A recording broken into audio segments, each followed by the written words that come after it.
What's good with y'all boys, man? It's Monty. I'm back again with another YouTube video. As you guys can see in the title, I made $100,000 in the past 2 months organic dropshipping. I know a lot of people in the space be capping, so if you don't believe me, I'll throw some screenshots up here. See, from September to October, I made $58,000. This month, I hit $30,000. And then on this store, I also hit another $20,000. But that's just to show you guys that I actually know what I'm talking about and I actually do this shit. All right, y'all boys. So as y'all know, there is literally 3 steps to this organic dropshipping shit. So the first step to organic dropshipping is finding products. The second step is finding concepts / virality. So that's what videos are you going to film? How are you going to film it? Your backgrounds, your aesthetics, your sounds, your stitches, whatever. And then the third step of organic is actually doubling down on the winning formats. So for me personally, this is my product criteria, guys. When I'm looking for a product on my burner, I'm trying to see if the product actually has enough wow factor for somebody to buy. So an example on the screen by what I mean with a product of a really good wow factor.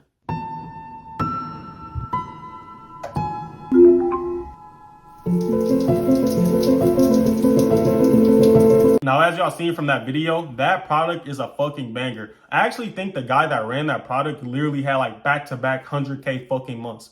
100K months with organic, because this product is such a fucking banger. There's so much wow factor attached to that product. First of all, it's LED. Everybody has fucking LED lights around their walls. Everybody has a PC that lights up. And then secondly, it's a fucking speaker. So that product is kind of self-explanatory on why the wow factor is so good. I'm gonna give you guys another example of another product with a really good wow factor. So this is love.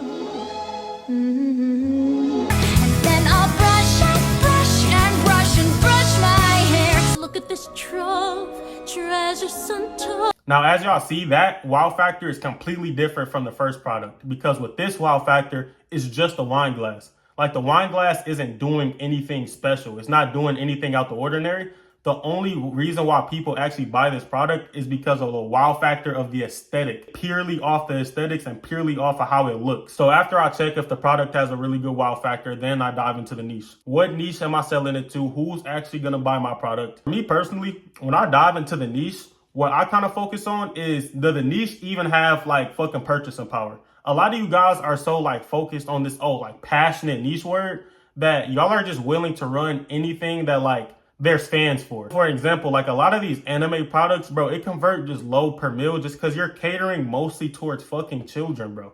I don't know about you guys, but I'm not trying to run these 1K, 2K per mil products, bro. That niche just has no purchasing power, bro. They literally have to ask their parents for them to even get the fucking product. So what I look for is is the people that's actually willing to buy my product, do they even have money? So I usually try to target around either really, really old people or just young adults, 20 to 30. Those Disney princess glasses that I showed you guys earlier was a really good example of targeting young adults.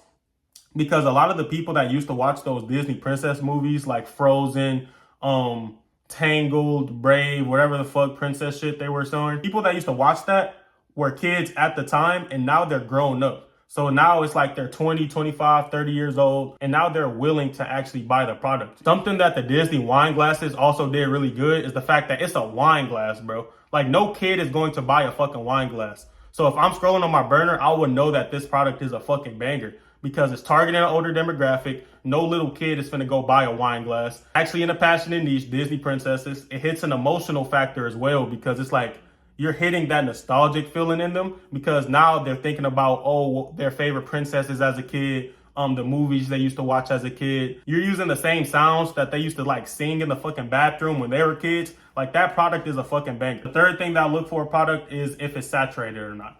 Now, saturation gets kind of tricky because there is 2 types of saturation.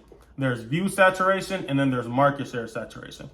When a product has market share saturation, that basically means that the first person that ran a product kind of just took over the entire market. They made all the money. And if you run the product after them, even if you go viral or get a few viral videos, you're just not going to make any money. There's actually somebody in the MDM Discord that has a really good example of this. Somebody in the Discord is running that straw that you put into a soda can. I'll throw an example on the screen. Life is this. I like this. Bro, the dude in the Discord literally got 300,000 views and he hasn't got one single sale, bro. For the first person that ran this product, he literally converted 3K per mil. But this guy literally got 300K views and not a single sale simply because the market share for the product is just cooked, bro. There's literally like 30 accounts that ran that product. Like every single dollar that could have been made is cooked because everybody who was willing to buy the product already bought it. You know what I'm saying? So even if you go viral right now, you're not going to make any money. That's market share saturation. Now, view saturation is completely different and can low-key be a good thing if you know what you're doing. View saturation literally only means that like the product still converts. Like if it converted like 5K per mil, it's still converting like 5K per mil. But the only problem is that nobody is going viral with the product anymore. So like maybe you've seen like I just been right on the highway. I had to throw that in there, my fault, bro. Now, maybe you've seen a few different accounts running your product and then they were all getting views at first, but then as time went on, like they started like just start slowly falling off. Like nobody's really going viral no more. Maybe they get a vid with like 10K here, 10K there, but they're not really going viral like how they was. I'm scrolling on my burner and I see a product like that, like nobody's going viral. The first thing that I would ask myself is that like, what are they doing to not go viral? Because a lot of these organic dropshippers, I'm gonna keep it a buck. These niggas are retarded. They really don't understand marketing. They just understand copying their competitors one-on-one. So for me, since I'm a little bit more advanced, when I see a product like that, I'm like, okay, there's a few accounts running it, but they don't know what the fuck they're doing. None of them are really going viral anymore. They only went viral a few times. There's demand in the comments when they do go viral. How can I like take this and either add a new angle, or how do I just film it better so that way I could go viral with the product? That's the questions you guys should be asking yourself if you're trying to run like a view saturation product. Like, can you go viral if you filmed it differently? Or could you go viral if you like attached it to a better angle? A great example of a product with just view saturation is the projector. It's literally been a winner for the past like 4 fucking years, bro. And people keep finding a way to bring it back, because there's so many angles you can do and there's so many different ways of filming you can do. There's actually an account that's going viral with the projectors right now. I wouldn't be surprised if they're at like fucking 70K plus in revenue. It's this account right here.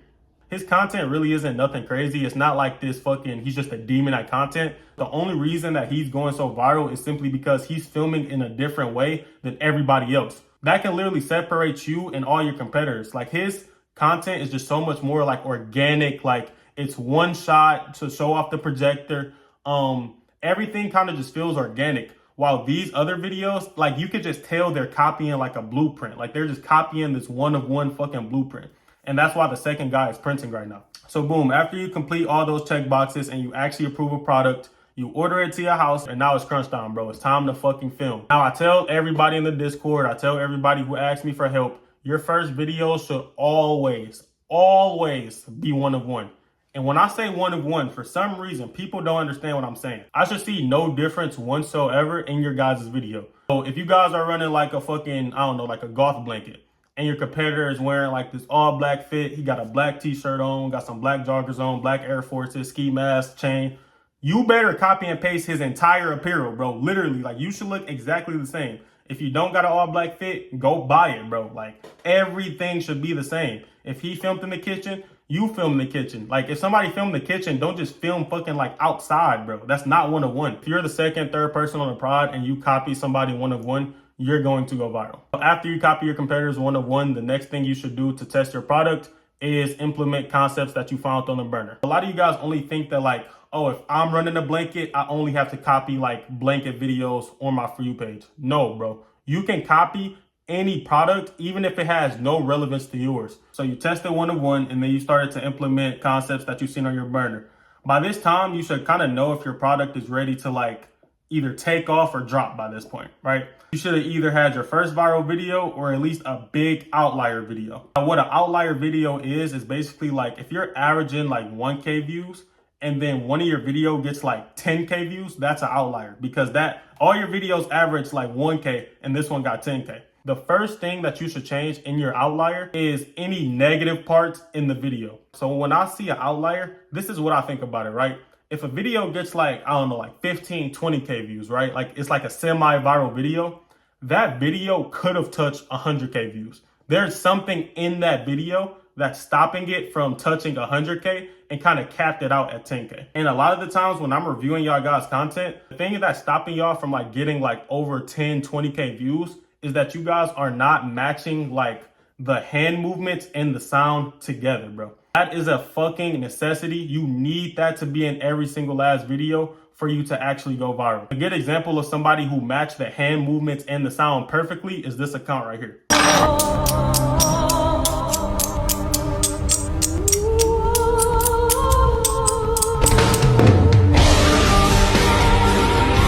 So y'all probably seen that product before on y'all For You page. It literally was going viral like every day for like a month straight.